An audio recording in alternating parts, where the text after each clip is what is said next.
This week on Florida's Fourth Estate, the hunter becomes the hunted. So what sank its teeth into the hunter? Also, a crook gets creative and runs a meth ring from behind bars. And monkeys flying or at least diving into a popular spot for kayakers.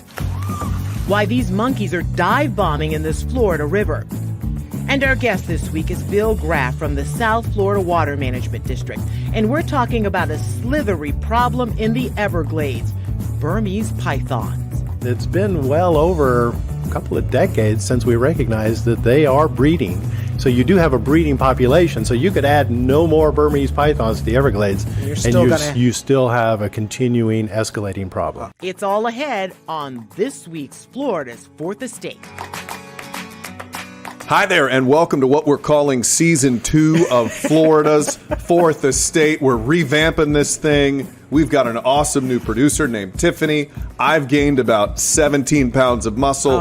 And since our last episode, Really? Ginger has brand new hair. So That's every episode. It's every episode.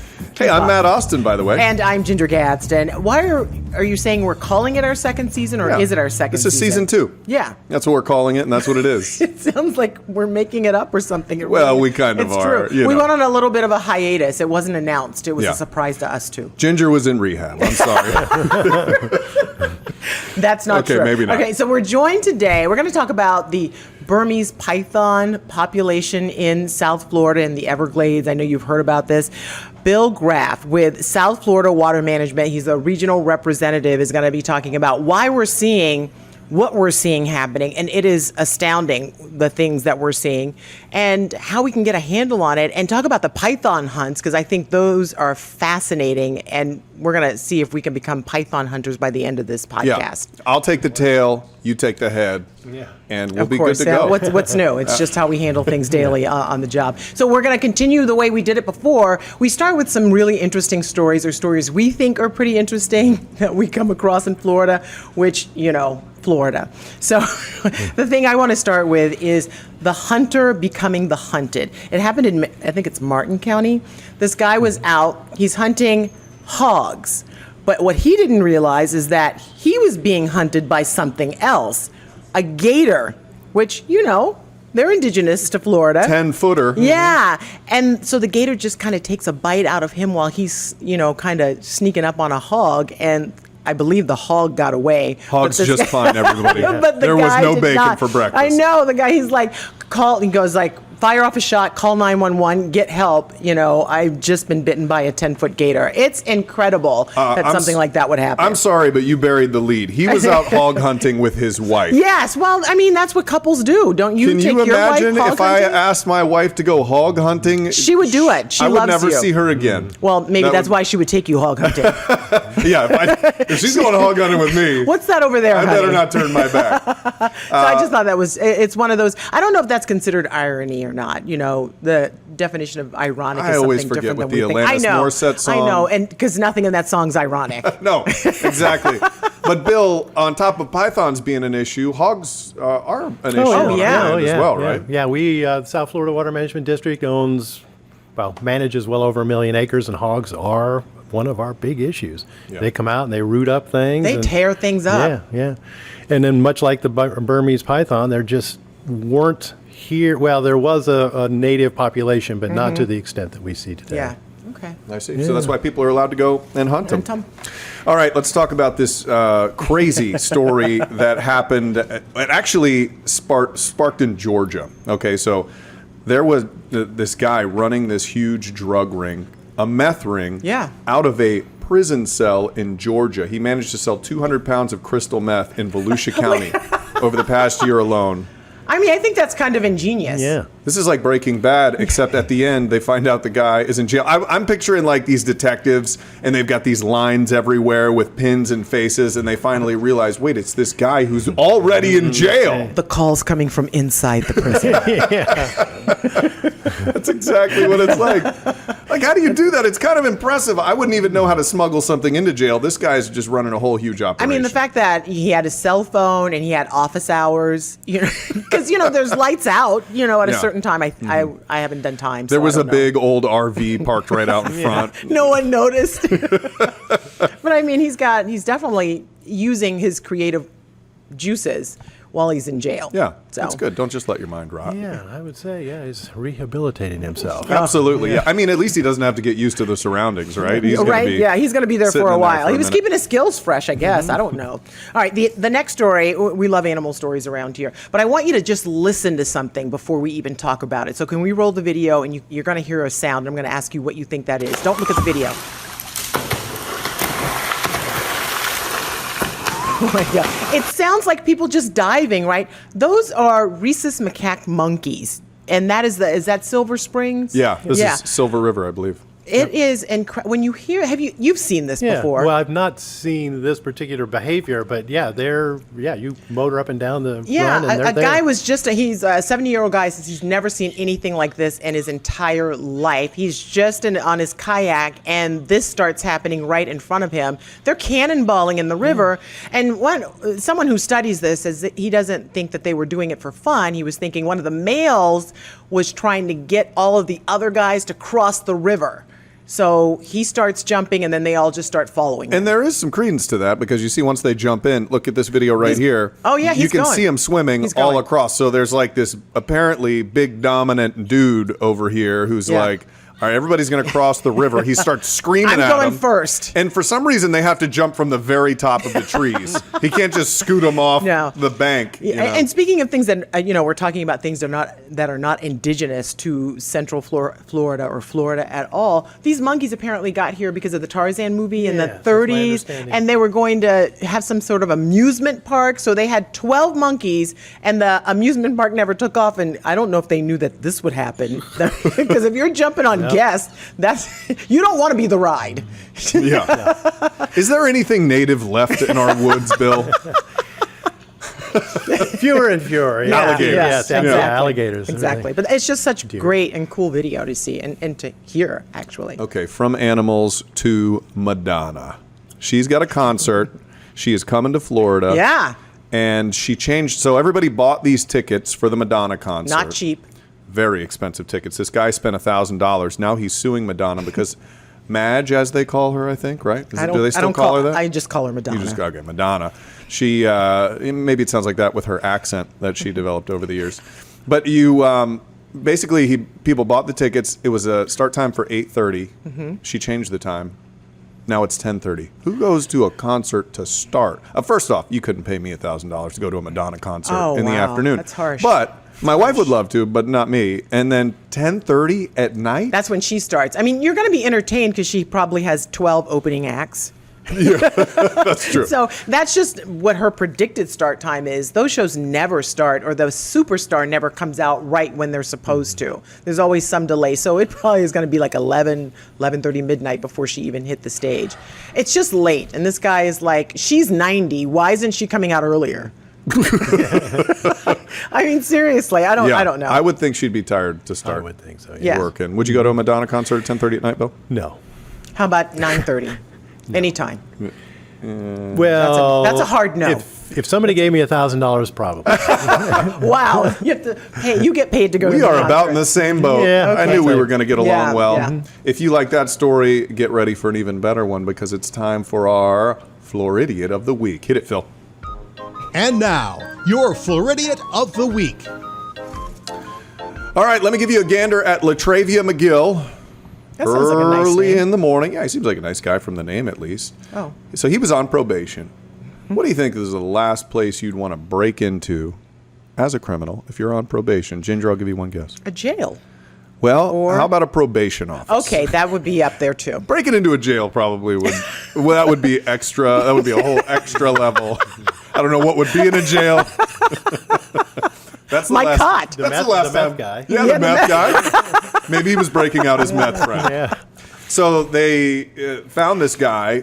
He was on his bike so he broke into the probation office. He was stealing some stuff from there. He stole an alarm. What? Because apparently more than one person wants to break into a probation office. And then as the cops were trying to stop him, he tossed the alarm to the side. They'll never catch him now. He's lighter. He's lighter. he's like, the wind isn't holding him up as much. And he goes on his bike, and he was doing okay until the chain broke. Now he's facing multiple charges for breaking into. That's a bad day. That's a pretty bad day. Office. That's sad that your story ends with the chain breaking on your bike. I'm going to assume the bike was probably stolen as well. Yeah. And it's not like he can, he has a patch kit or something. Steal a better bike. Well, come on, man. Is that what we want him to do? That is the moral of the story. Thank you, Bill. Steal a better bike.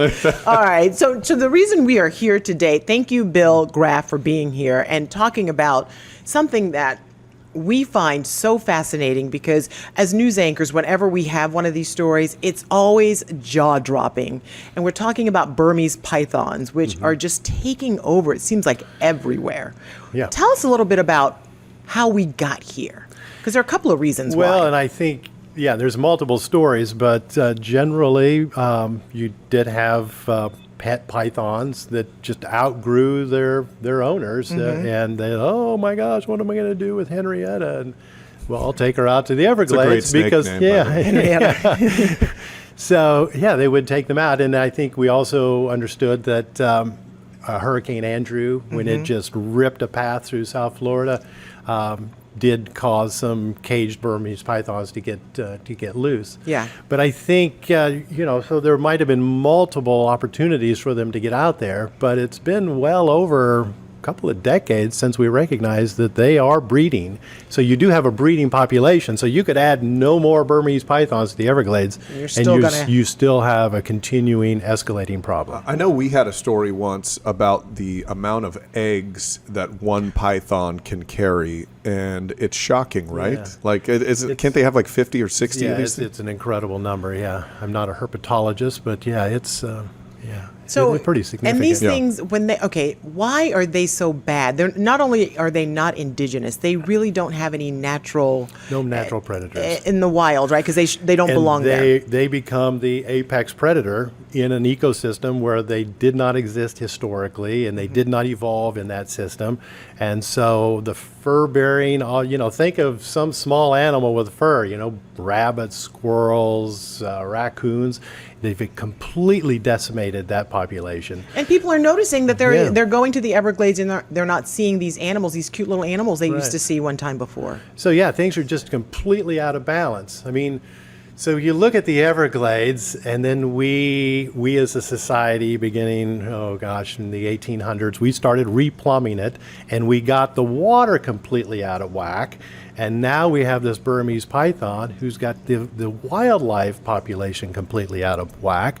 And so South Florida Water Management District, working in partnership with the Army Corps of Engineers, is spending billions of dollars to get the water right, to get the water deliveries, the quality, the timing, all of this. And now you've got this python problem that is, so I guess the point being that spending billions of dollars to get the water right, and you've still got this other problem. And it is a big problem, so much so that you guys we're paying people now to hunt these things. Tell us about that, because I was surprised that as South Florida Water Management in charge of this hunt. Well, working in partnership with Florida Fish and Wildlife Conservation Commission, yes. So there are getting ready to double the core group of people to 50 hunters who will work then just continuously on this problem, but then they have events which I believe are probably more associated with making people aware of the problem. But your cousin can come down from South Dakota and get his permit and participate in this thing. I was just, what qualifies as a python hunter? Because I know I can't go out there and wrangle one of these things. What should you know about that? I don't think you have to have a license. No, right?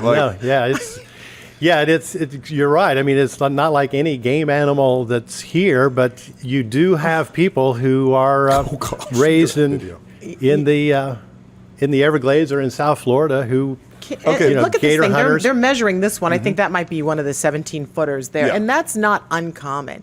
And that's just one that was caught. Think of all the ones that are out there running around just like having babies and mating again. That is... Yeah, so how many do continuously. we think? I mean, obviously there's some real monsters out there. Do we have any idea? We don't have any idea how many. We don't there are. have any idea. So far, the program has taken out a little over 3,700, and I would, we're nowhere near. not even putting a dent in We're the not even. We're declaring that amount of success, but qualifying and saying no. This needs to continue on and on and on if we're going to ever get the python out of the Everglades. And for anybody in there who's out there who's interested in slaying themselves a giant python, you can make some money, right? If you get one of those monsters, I think it pays by the foot, and if like it's an extra $25 extra per foot or something like that. It's $15 an hour from what I understand, just regular. Like I can go out there and just not catch anything and earn $15 an hour because. Well, I think so. I'm just going to go out and not look for them. just gonna go out and paddle I'm going to sit in a tree Right. stand. terrified, just in the fetal position. Nope, I didn't rocking. see a thing. Didn't pay me. But I feel like when you catch a monster like the one we're seeing there on screen, there is a premium that they pay, a premium bounty. Yeah. I mean, I feel like it's going to have to be a lot more money than that for me to get out there. Yes, and I should also point out, think about what we do as Americans. We find a problem, and then all of a sudden, seemingly out of the woodwork comes all these various opportunities and things. So, for example, there's an organization or a company in Kissimmee creating, I don't know if it's a camera filter or a camera itself, but it does create more contrast so that you can see the pythons better. They're working with Auburn University on canines that can apparently smell them out. And then you've got even DNA situations where they can, so the point that was made was, obviously we're looking for a needle in a haystack, but first and foremost, we got to find the haystack. Sure. Yeah. So, so environmental DNA. So you can take, some bit of swamp and tell if they've been there. if they've been there. Holy cow. Now that's Now you're blowing interesting. my mind. Yeah. I don't like the canine because I feel like if a canine, because I love they dogs. would be, they would be definitely. It's going to be a German not- Shepherd. yeah. You're not going to send Chihuahua. All right, little Chihuahua, little Mimi, get in there and find that 20-footer. Some people wouldn't mind. But I'm just saying, if these things, they're apex predators, right? And we've seen the video and pictures of it trying to swallow an alligator whole or a deer whole and just exploding. So what's it going to do to that little canine? I don't care if you have a German Shepherd or not. Well, It's just going to... I guess similar to, say, a drug dog. He alerts on a situation. He doesn't participate in it, but He alerts and runs. alerts, and Yes. then, so the officer says, oh, something's going on here. Yeah. And, so that's the idea. I just think. love Ginger's thoughts of hunting. Like they're No, going I'm to not send a these hunter. tiny dogs in there, and they're going to Hey, what's over tear here, apart this guys? python. I know she's picturing her little dog Cinnamon, like out hunting. Oh my python. God. That's the only time I would wrestle a python is to get my dogs from its jaws. Oh, and we've seen video of these things swimming in the water. Like there's nothing that can stop. There's no place safe. Like fish, right? Well, let's hope it just continually get cold snaps up here and Slow them down. Slow them down. It's going to have to be pretty cold for them to, if we're in the Midwest and something like this is released, all it's going to take is one winter and they're gone. Right. But that's not, it's Florida. They're like retirees here. They're comfortable. They're living the life. And it's like, hey, it's warm. It's, it's nice. I got some food everywhere I go. All you retirees can send your emails to G. Gadsden. Okay, I'm at not saying- WKMG. She just compared you to pythons. I would love to know. So people in Central Florida, I know I have wondered this myself. Is there a line that these things refuse to cross because hopefully it gets too cold, or are they just slowly? I know they found some of these up here. It's big ones too. They hitch rides. Yeah, but they haven't seen like a big population like down south. No, and I think the problems we've seen up here have been individual pets that have broken loose, Yeah. and then within a couple of months, they find them or not. But I'd say Lake Okeechobee. South of the lake is obviously where all the problem is now. Yeah. I've not heard of much coming up the Kissimmee Valley. So I don't have to worry about walking out my front door and finding a python in Orlando. Unless you just had a neighbor who had one and Yeah. decided to let it go. Yeah, I mean, I think that would be the most likely situation as your neighbor. There are other issues in Central Florida, I think, that would be higher on my list of concerns. Yeah. Such as getting run over by people who are not watching where they're driving. Correct. Texting drivers? Yes, oh yes, boy. I have been run over by a texting driver, actually. It's a true story, true story. I mean, it's true, but I mean, this is one of the things where people they hear about it and you read about it, and it's a concern. Yeah. And the concern, not necessarily to people, but what it's doing to the environment. Oh, yeah. It's a huge impact to the Everglades.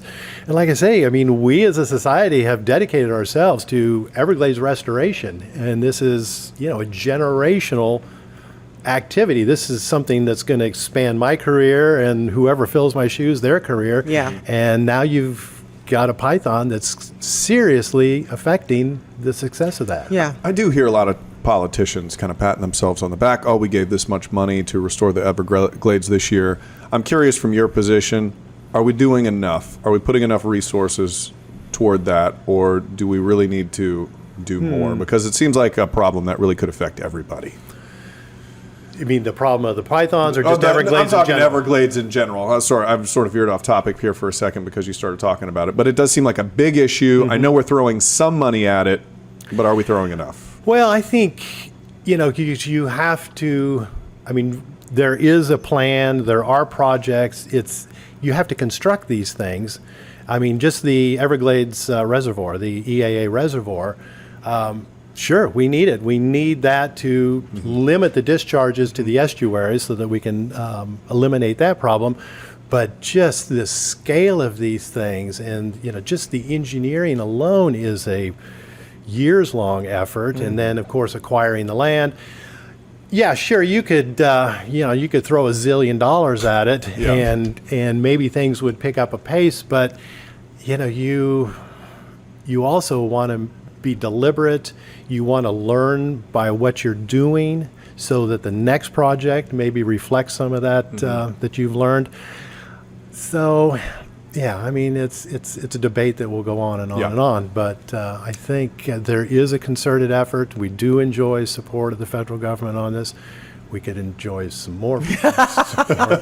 Always. But, and of course, Governor DeSantis is foursquare behind this. They just did events down on the reservoirs of the systems that take the water to the estuaries, where they'll be capturing and treating that water, capturing high flows, and then, kind of like the stormwater system in your neighborhood, in a big heavy rain, it captures that, and then it allows it to slowly go on downstream. Similarly, these big reservoirs on the Caloosahatchee and the St. Lucie canals will do the same thing. So those things are happening. Like I say, the EAA reservoir, all the water quality issues. When you think about the Everglades, what blows my mind is that if you pull a sample in the middle of the Everglades, it is to test at 10 parts per billion with a B, phosphorus. So the water going into Lake Okeechobee could be several hundred parts per billion, and we have to clean that water before it goes south, because the Everglades is a nutrient poor system. It just historically and evolutionary, very nutrient poor, the sawgrass. So then when you start to put a lot of phosphorus and nitrogen, then you completely change the plant palette, the landscape vegetatively. And so there again, you have another, impact of the Everglades, and you're thinking, well, gee, I was just giving it a little nutrients. Well, that throws that out of whack. Oh my goodness. So yeah, there's so many things to do. So yeah, You're stressing me out. You got a lot of issues that you got to work out. I'm glad I just get to talk on TV. Yeah, I'd rather talk about the Burmese python. It seems like less daunting when you talk about, in terms of the water like that.